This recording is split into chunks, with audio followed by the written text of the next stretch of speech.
Hi, my name is Michael Sahno. I'm Jewish and I love Israel. So if you love Israel, if you love being Jewish, or if you have an unwavering connection to the land of Israel, then you're in the right place. Welcome to the 12 Cities in Israel podcast.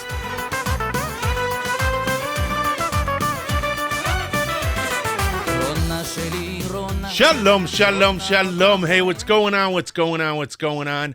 My name is Michael Sahno, and welcome to the 12 Cities in Israel podcast, the only positive podcast about the people, the food, the culture, and the history of the state of Israel. Hey, listen, if this is your first time watching, don't forget to hit the like button, hit the subscribe button, and the notification bell.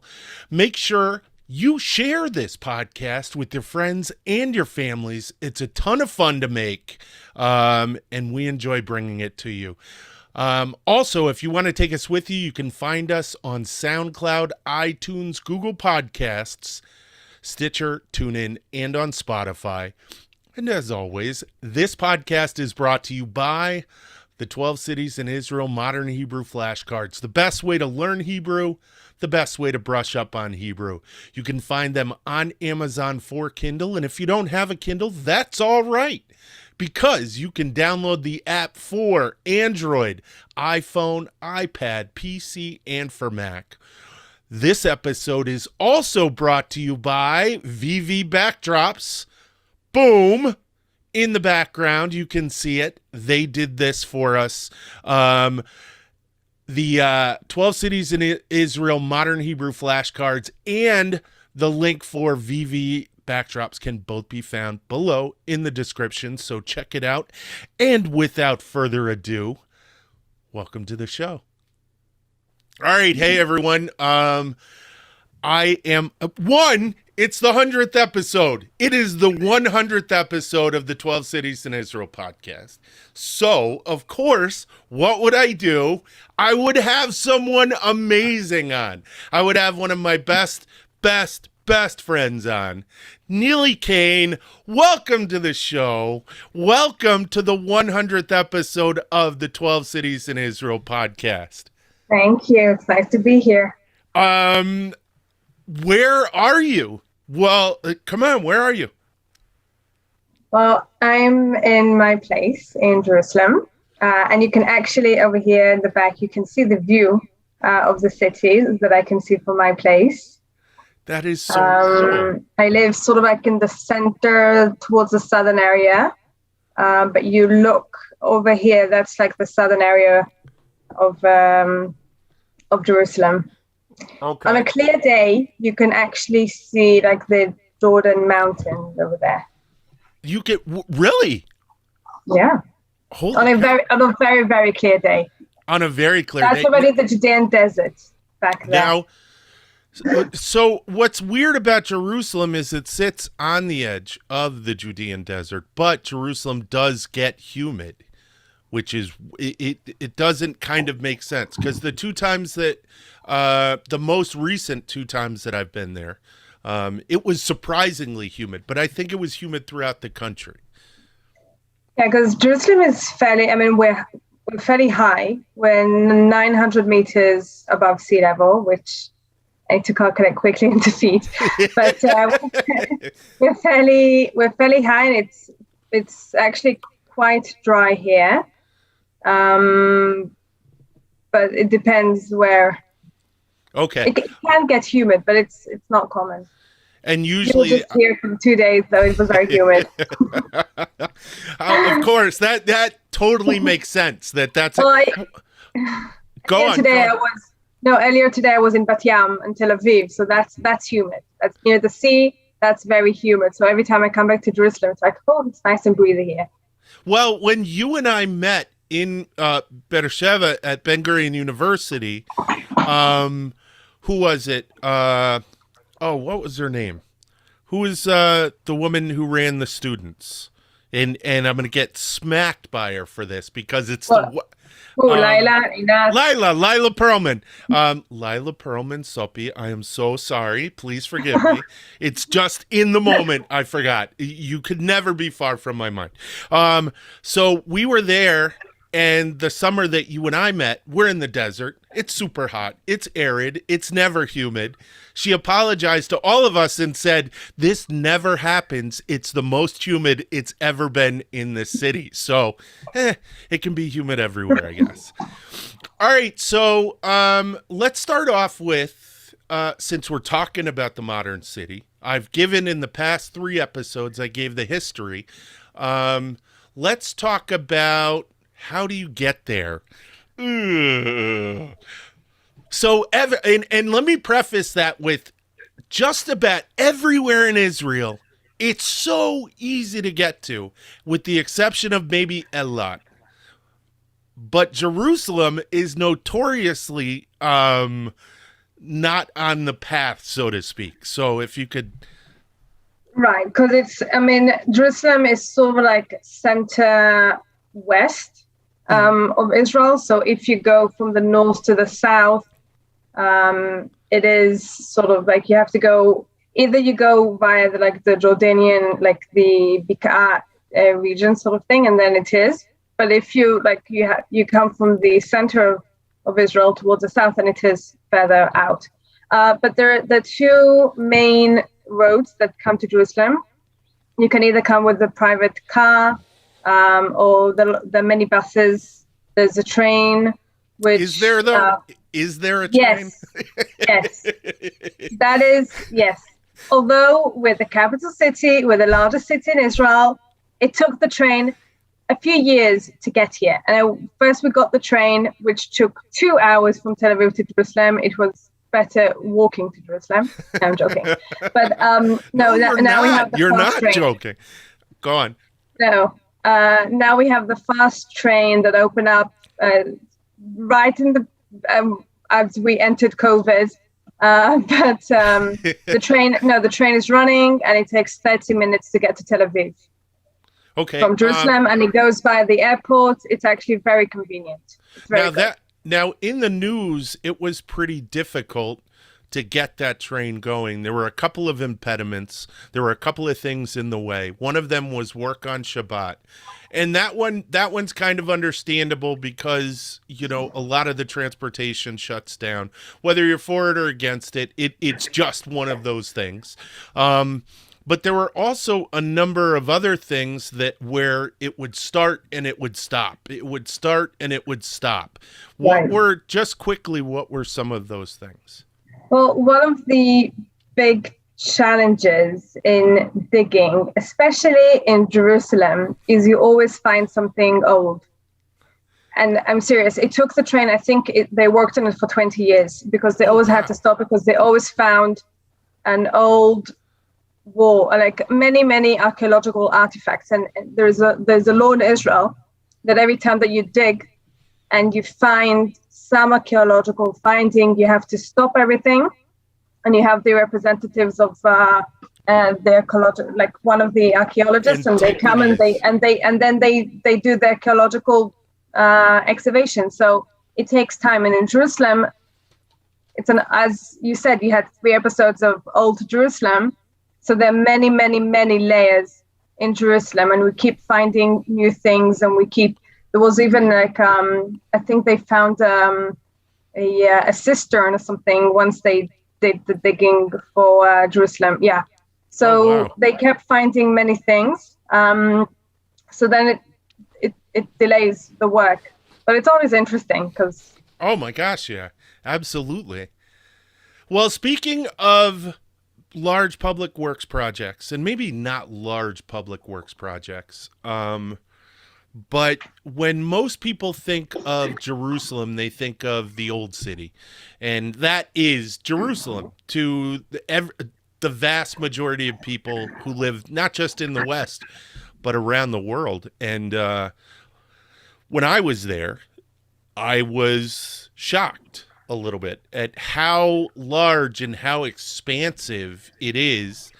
And as you start reading about Jerusalem, you learn that even what you see when you go there by the bus, that's nothing compared to how large Jerusalem is. Can you just outline, how it's laid out, maybe a little bit of why it's laid out that way? Well, Jerusalem is it's spread out. We are almost 1 million citizens here, which is the largest city in Israel. And we have areas that are more like a lot of neighborhoods that are more to the center, and then we have more spread out, and we have a little bit like a few neighborhoods that are considered more of the suburbs of Jerusalem, but they're still considered Jerusalem. And the city is actually sort of isolated from any other city. Like if you go to the center, then you have like Tel Aviv, Yafo, like Tel Aviv, Jaffa, Bat Yam, Holon, they're all sort of like connected to one another. Kfar Saba, Ra'anana, you just like drive from one city and you drive into the other city. In Jerusalem, there are hills around Jerusalem. I mean, there is no other city which is fairly connected to the city, so it's pretty isolated in that sense. The city was practically the old city until the late 19th century. Only in the mid 1800s, people started moving out from the from the walls of the old city, and then like sort of expanded. And now the city expanded mostly to the south and a bit further north, and also towards the west. Now, when it was expanding, I'm assuming that a lot of this was occurring maybe in the 1950s and the early 60s. So, well, hold on. I just have, and I'm so sorry. I don't mean to cut you off. So, when you're in the north, in Beersheba, when you're in the northern neighborhood, I think, what is that? That's Dalit? No, that's not Dalit. Yeah, it is. It's Dalit. Yeah. And you have those older buildings that you can tell they were built probably 10, 15, 20 years right after 1948. Right. You don't see a lot of that in Jerusalem. You don't see a lot of that type of building structure. You'll see it in other cities across the country. Why isn't it? Just your opinion too. Are they there? Am I not seeing them? Actually, they are. Jerusalem has expanded greatly since the 1970s. I can say that where I live, and as I said, I live fairly center south, the southern part of Jerusalem, and where I lived up until the 70s, that was the end of Jerusalem. Like all of my area was sort of like rubble. And my parents, they have stories of like this, that was the end of Jerusalem. And then in the 70s, they built a lot of different neighborhoods. And even today, they're building more and more neighborhoods. Now, you do have old buildings in Jerusalem, old as in like 50s, 60s, 70s. Lately, first of all, two things that maybe you wouldn't recognize. There is a law in Jerusalem that the outside walls of the building, they need to be what's called a Jerusalem stone. Okay. So all the buildings from the outside, they have the same coating. I mean, they have the same stone. So you wouldn't necessarily sort of like recognize an old city, a new building, and you would see that it's maintained in a better way, but you wouldn't. Second thing is, for the past few years, they have gone into sort of like renovating and rebuilding many of the old houses. There are different projects. Some of the projects are due to, a couple of years ago, there was a law that every new building has to be,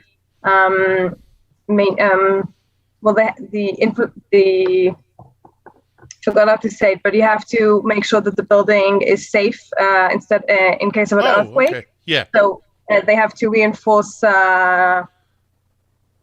the structure, the foundation. The foundation, that's the word, the foundation. And since it's Israel, then they also have to have a safe room, a shelter inside, like an apartment shelter. So that's something that we're doing in old buildings. Mainly, and every new building already has those things. So if you come to Jerusalem, or when you come to Jerusalem again, you will see that many of the old buildings are going to be rebuilt, and it's like a lot of buildings. You see it. Actually, the neighborhoods you see behind me, sort of thing. Mm-hmm. There's a lot of the buildings that are going to be redone. Okay. And the entire neighborhoods that they're redoing. So that actually, remember you had a question about the Jerusalem City Council. I had a question about the Jerusalem City Council, and you said, well, yes, there are a lot of members, but I don't know exactly. Well, with all the laws and with all the regulations on Jerusalem and the expansion of Jerusalem just in your lifetime, not including your parents and your grandparents and so on and so forth, it totally makes sense why, and with the population of around a million people, I could see how people would love to build a bureaucracy around that. So I totally get it. All right, but going back to changes in the development of the city, you and I were speaking about, I can't remember what the context was, but I remember what we were talking about. We were talking about the changes in the city over time and how kind of amazed I was and how Mamilla was not the mall that it is today. And if you could just take us through a brief history, one of your experiences of the city changing pretty much as you grew, and just sort of parallel them with the experiences. Were they the same as the experiences that your parents and grandparents saw as the city basically changed in front of their eyes, or are there subtle differences or vast differences? Well, I grew up where, they were always building in Jerusalem, and always redoing things. If it's maintaining the roads or buildings, they were always digging. Jerusalem still, in that sense, it's a pain because there's always traffic because of digging out things, roads. But I can say that we take the light rail for granted now. But when you were growing up, there was no light rail. Right. They were digging it. They were building it. And also the light rail, they kept stopping the work because they always found archaeological findings. They always found things. And they had a couple of mistakes. We won't go into that. But yeah, it took them time to build it. I can say that when I didn't live, when I was, it was a few years that I haven't really been in Jerusalem. Also, when I was in university down in Beersheba, and also before that, like in the army and stuff. Then when I came back to Jerusalem after university, I did feel that the city changed a bit in sense of that there were many more things, new things. But I think that Jerusalem changed much more during like my parents' time or my grandparents' time, because when they came here, and they came here in the end of the 50s up to the 70s, so like, and Jerusalem has become much bigger, and especially in the area where I grew up, when my grandparents, when my parents came here, that wasn't their sort of thing. So, and every time I would drive around Jerusalem with my grandmother, she would like, oh, this is new, oh, and this is new, and this is new, and like, grandma, that was here like 10 years ago, but you haven't been in this area, sort of thing. But so I do think it changed because I was used to it, the city changing and growing, and my parents, they just saw much more change.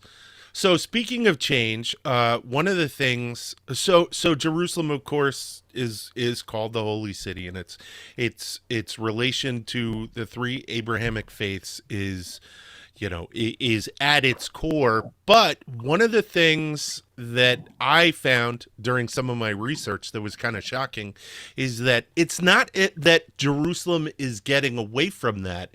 It's they're adding a layer or a a color in the rainbow to Jerusalem, and it is the I'm going to read this, so I don't want to get it wrong, as I slaughter Hebrew right now.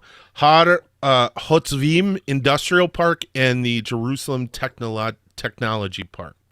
Yeah. So those are two major things that when people think of Jerusalem, their thought process kind of goes, wait a minute, what? So what are they trying to do? Well, as you mentioned, there are two industrial, like high-tech parks in Jerusalem. One is Har Hotzvim, which is further to the north of Israel, of Jerusalem, and the technological park, which is in the southern part of Jerusalem. And they cater, I mean, there are a lot of different companies, a lot of very large companies in high tech and pharmaceutical and like everything in those parks. And the purpose is to bring also allowing people to work in high tech in Jerusalem, because a lot of people who work in high tech, they have to go to the center. They have to go to Tel Aviv, Herzliya, like to that part, and Har Hotzvim and the technological park. They cater the people who live in Jerusalem and want to work in Jerusalem. And they have changed a lot, I mean, in terms of the type of work that we have in Jerusalem. They did make a difference, and they're still growing. Oh, wow.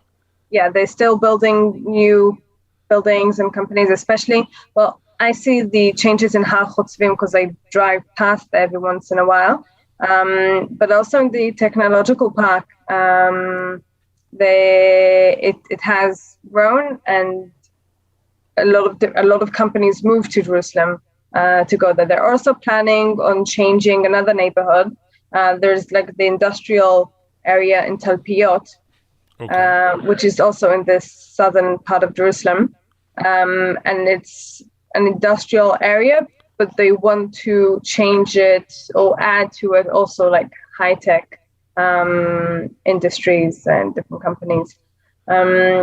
So they are working on other places in Jerusalem because they want people and a lot of companies to come to Jerusalem. They're also planning a very large business center right in the entrance to Jerusalem, the main entrance. Really? Holy cow. Wow. Yeah, they've been digging, and it's going to be should be very beautiful. But that sounds amazing. And along the lines with that, what a lot of people don't understand is that, so again, we have the understanding that Jerusalem has a large religious component to it, but there's also up on Mount Scopus, there's Hebrew University and its satellite campus, where the National Library is, and a lot of research is done there. I mean, it's one of the premier educational institutions, not just in Israel. It's the first academic university in Israel, if I'm not mistaken. Yeah, I think Jerusalem was the first, and then I think the Technion was second, but I'm not sure. But and it's definitely here since the late 19th century, early 20th century. Also, the cultural component. There's a number of museums. There are cultural, not cultural. I'm trying to think. And not national, but you have Har Herzl. You have we have Har Herzl, Yad Vashem, the Israel Museum, all of the these Bible Lands Museum.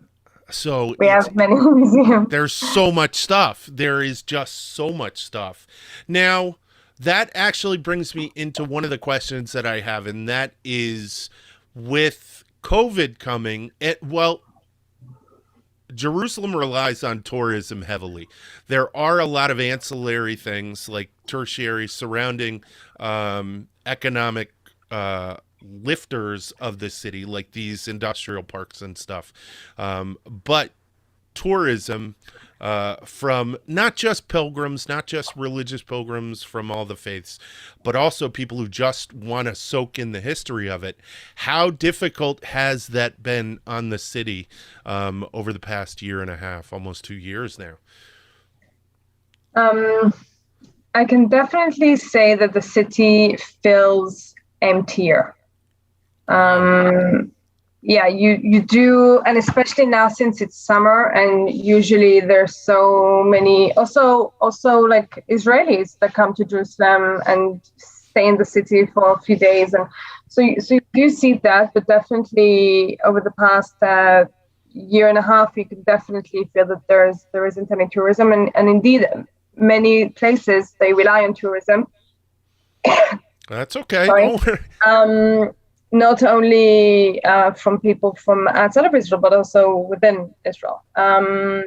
So definitely, I mean, the hotels, we have so many different hotels. And oh my lot gosh, of them, I didn't even think about that. Yeah. Yeah, I mean, you have near the old city, there are a dozen hotels and they're all like 5-star luxury hotels. They were empty.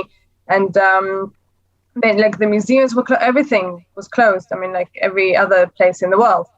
But definitely tourism in Israel, I can say that it has still today, and the tourism isn't fully back. Okay. And it did make a difference, and a lot of places were hurt. But I know that the government did give some fundings and stuff, maybe not enough, but they have worked. But definitely you could feel that the tourists aren't here. Okay. And all the stuff that they're missing, that's the stuff we're going to talk about next, because... Yeah, people come to Jerusalem. Yes. There is definitely a lot to do. You can easily spend here like 2 weeks. So...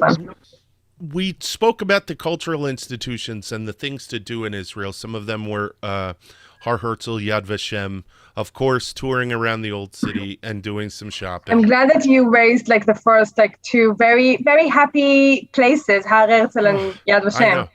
And for those of you who don't know, then they're like memorials.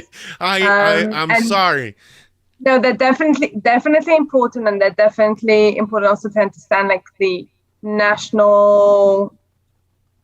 I mean, they're very, very important in understanding like Israelis and nationalities. But I mean, you should know that's like memorials, and there are more happy things to do. No, there are definitely, and that's why I didn't push them to the side, but I mentioned them with the intent of kind of getting them out of the way, so to speak, because they are difficult. They're difficult things. Well, if you... No.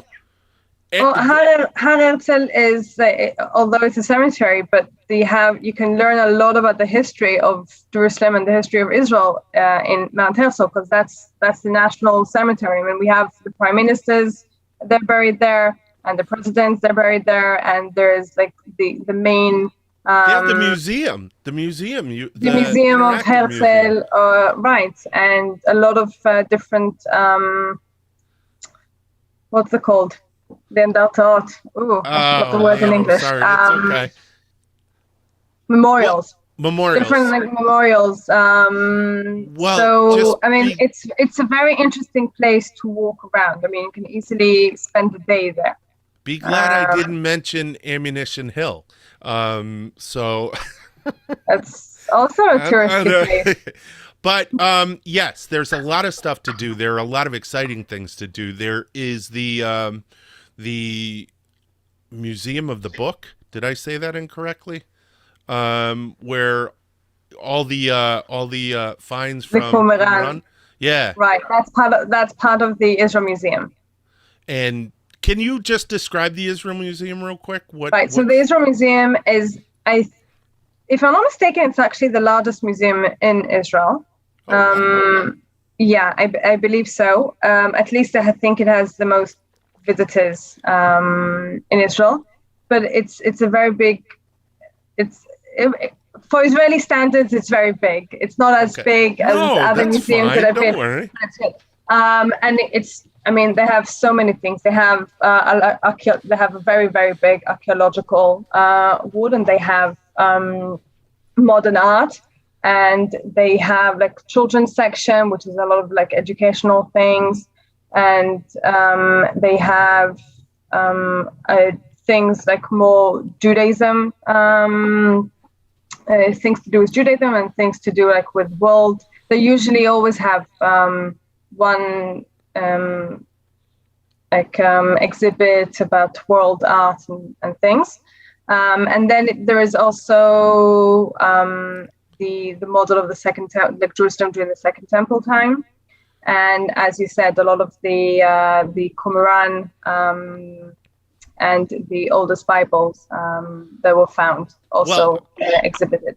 I think just from a anthropological point of view that exhibit right there is pretty cool, because what do they say? They say that the writing inside those texts are the same as the writings that we have now. And even if you don't add a religious layer to that, it's the continuity that's really interesting. That's a group of people can sit around and do the same thing. Oh, what did they say about doing the same thing over and over again? It's insanity or something like that. Well, what are you going to do? Right. The Dead Sea Scrolls, they are amazing in that sense.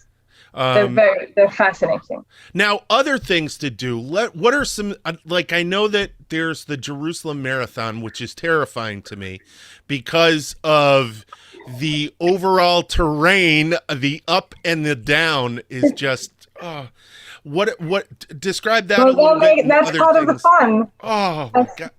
Have you done it? Yeah. Well, not the marathon. I've done the 10K. Oh, I am so proud of you right now and so embarrassed. So that's awesome. Yeah, it is a lot of fun. That's if you ask me. I mean, there's a lot of traffic and everything, but it is fun. It's very festive. It's usually around March. And it's nice because March is not that hot in Jerusalem, so it's like perfect weather.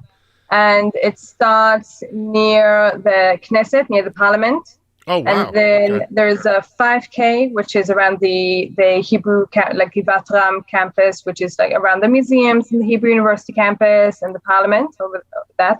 And then you have the 10K, which the 10, the 21, and the 42K. They all go from like the area of the parliament up through downtown sort of thing, up to the old city, go through the old city. Like basically we run a lot of Jerusalem, like the main parts of Jerusalem, and it's usually a lot of fun because you always have people cheering, and like you have tens or like thousands of people participate. Wow. And we have people from around the world that come specifically, like especially for the marathon, and then at the end you like the marathon ends in Gan Saker, which is sort of like the central park of Jerusalem, much smaller, much smaller, but it's like in the same sense, it's like the main park in the center of Jerusalem. It's right on behind, sort of like underneath the museums and the parliament, the Knesset, and there's usually like sort of like a festival and things for kids and for the people who did the marathon, and it's a lot of fun. It's very festive, and it's usually on a Friday, because then people don't work on a Friday, and people are more relaxed. So yeah, it starts at like 6:30 in the morning, and usually ends by like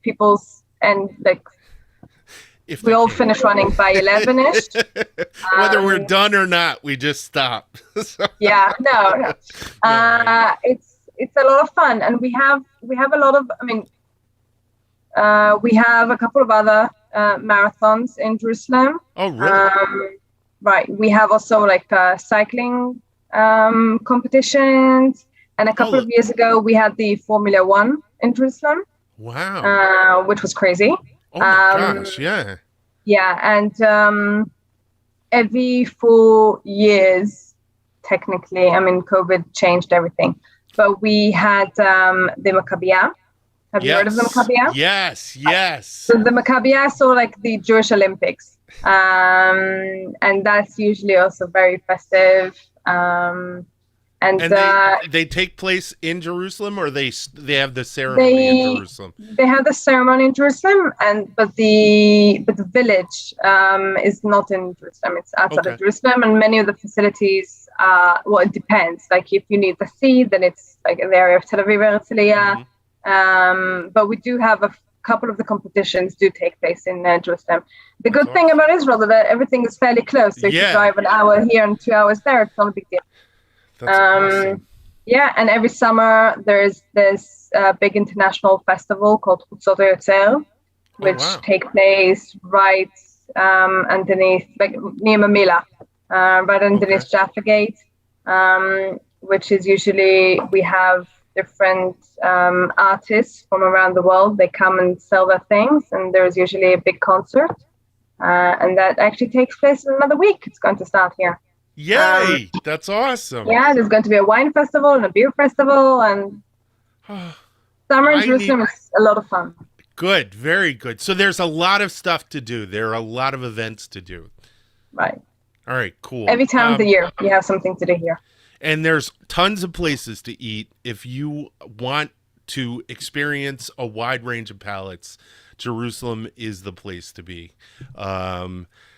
Because, and I know this from one of my favorite places in Jerusalem, and that is the Shuk.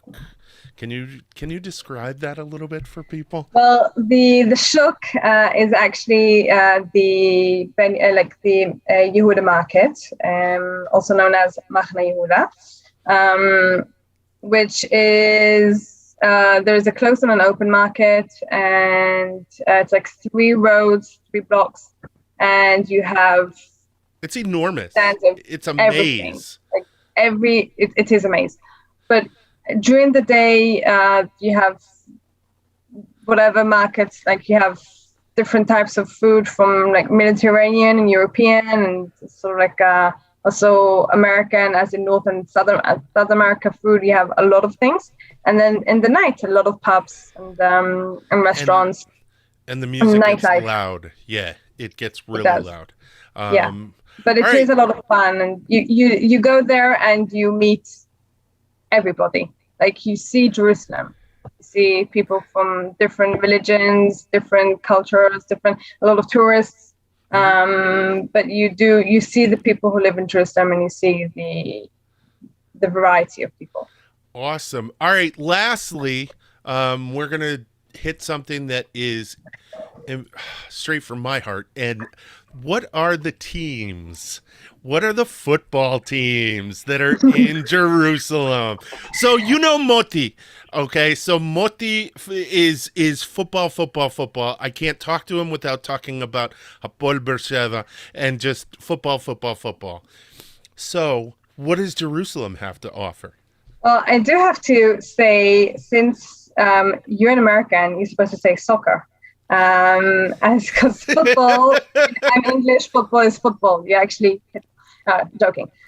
So we have football and basketball teams. Yeah, that's right. Yeah, do not forget the basketball teams. Yes, sorry. Sometimes they do very well. We have Hapoel Yerushalayim in the basketball team. And in the football, we have Beitar Yerushalayim, we have Hapoel Yerushalayim,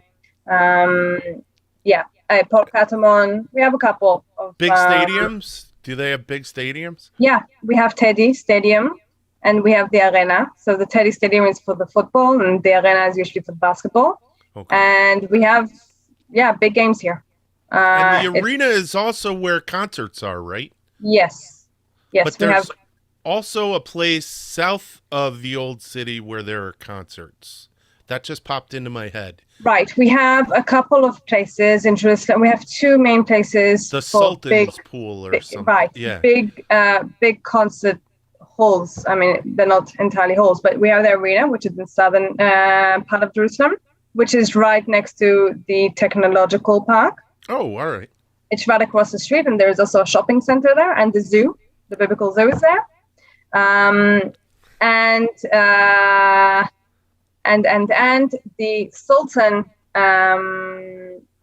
Because that's where the Revivo project, who are like near and dear to me, that's where they had their concert that they filmed.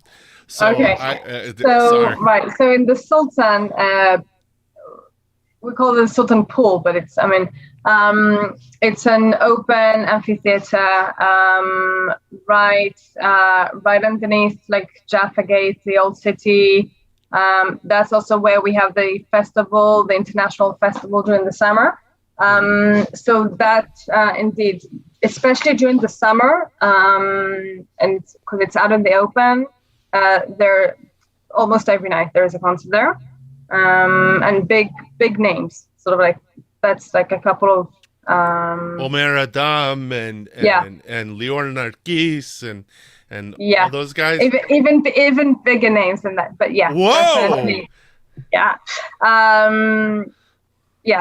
So they that's like the main place to have the concerts, and we have many other different like smaller halls that and parks and that people have come and do concerts. But all right, so Jerusalem, that is the modern city of Jerusalem.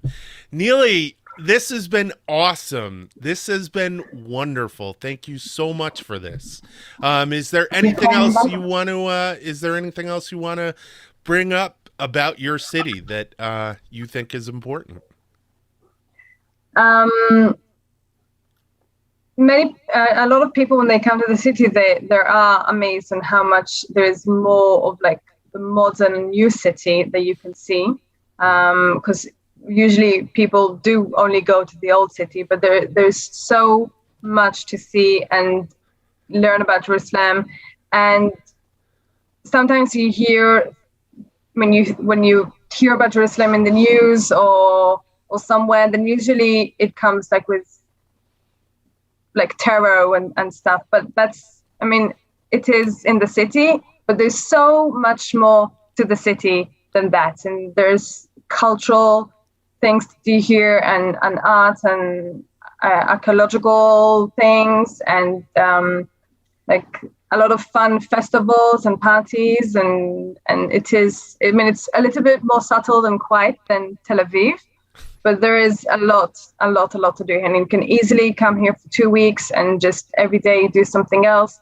And there are a lot of springs. We didn't talk about like different springs that you can. Oh wow! Okay. Water springs that we have in the area, and since we also have like the mountains of Jerusalem, and we also have the Jordanian desert, so you also in terms of the view that you see. It's very, very, very nice, and a lot of people come to do different like hikes in the area. Oh wow! So also, if you like art, you have something to do in Jerusalem. If you like history, you can come to Jerusalem. If you like nature, you can come to Jerusalem. There's a lot. Just come to Jerusalem. Just come to Jerusalem. Oh man, you love your home, and that is so awesome. I do. We have everything here but the sea. But that's fine. Then we go to Tel Aviv or Rishon LeZion for that. But seriously, Jerusalem is very special. And I think also because there's so much history in Jerusalem. Mm-hmm. And Jerusalem means so much for many different people and many religions. I think that actually makes Jerusalem so unique. In Jerusalem, you really see the history of the world. And when you come to the city, you see how people, they do live together. We live together, and it's not always easy and simple, but you come and walk around the city and you see so many different types of people. And it's very, very, very unique and very... and you're all family. It's a very international. Perfect. Yeah. Awesome. Hey, Nili, thank you so much. I really appreciate this. My pleasure. All right, folks, that's it. The modern city of Jerusalem. Toda rabah, lehitrot ve yalla bye. Bye, Yom Tov.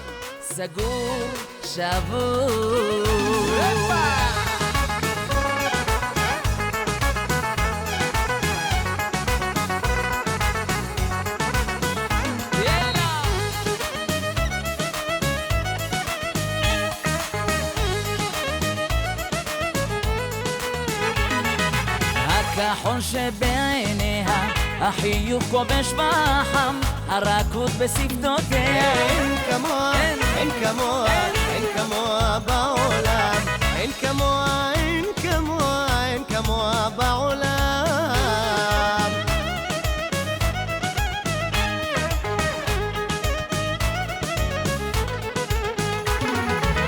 היא אחת ויחידה, בכל זאת לבדה, אין אחד שבא אליה לבקש את ידה.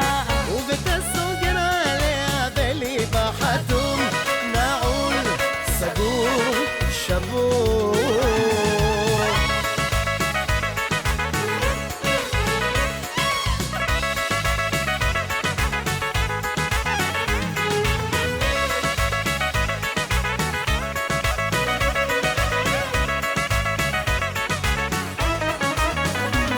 לחישה בלילה והיא איננה, גם כשרחוקה היא